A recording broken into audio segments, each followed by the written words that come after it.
జిల్లాలో విద్యా వ్యవస్థ పరిస్థితి అత్యంత దారుణంగా ఉందని, గురుకులాల్లో ఫుడ్ పాయిజన్ ఘటనలతో 44 మంది విద్యార్థులు దుర్మరణం పాలవడం బాధాకరమన్నారు Telangana BJP chief Ramachandra Rao. Forum for nationalist thinkers ఆధ్వర్యంలో విద్యా విధానం 2026 పై ఓయూలో జరిగిన రౌండ్ టేబుల్ సమావేశంలో మాట్లాడారు రామచంద్రరావు. రాష్ట్ర ప్రభుత్వ విద్యా కమిషన్ లో మావోయిస్టు భావజాలం ఉన్న వ్యక్తులు ఉన్నారని, విద్యా కమిషన్ సూచనలు అంశాలు వివాదాస్పదంగా ఉన్నాయని అన్నారు రామచంద్రరావు.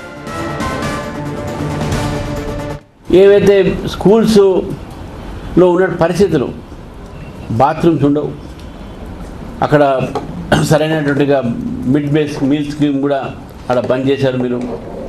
మరి గురుకులాలు వాళ్ళ పరిస్థితి ఇంకా ఘోరంగా ఉన్నాయి. 7.5 lakhs ఎవ్రీ డే మీరు ఫుడ్ పెడుతున్నారని చెప్పి మీరు చెప్తా ఉన్నారు రిపోర్ట్స్లో.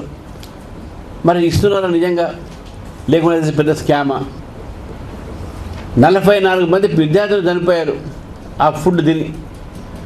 ప్రతి నెల విద్యార్థులు ఈరోజు హాస్పిటల్లో పడతా ఉన్నారు, హాస్టల్స్ తిని. ఏమనుకుంటున్నానంటే, ఏ కమిటీ, ఎడ్యుకేషన్ కమిటీ అయినా ఆ కమిటీ జనరల్గా అకాడమిషియన్స్తో ఎడ్యుకేషనల్స్తో తయారు చేస్తారు. కానీ ఇది స్పష్టంగా అర్బన్ నక్సల్స్తోని, మావోయిస్ట్ థింకింగ్ వాళ్ళతోనే ఈ యొక్క కమిటీ తయారు చేశారనేది. Natural, it is a secular country. Secular గురించి మనకు చెప్పడానికి అవసరం లేదు. కానీ మన పిల్లలకు స్కూల్ నుంచి ఏ స్థాయి నుంచి మనం సెక్యులరిజం మీద మాట్లాడతామండి?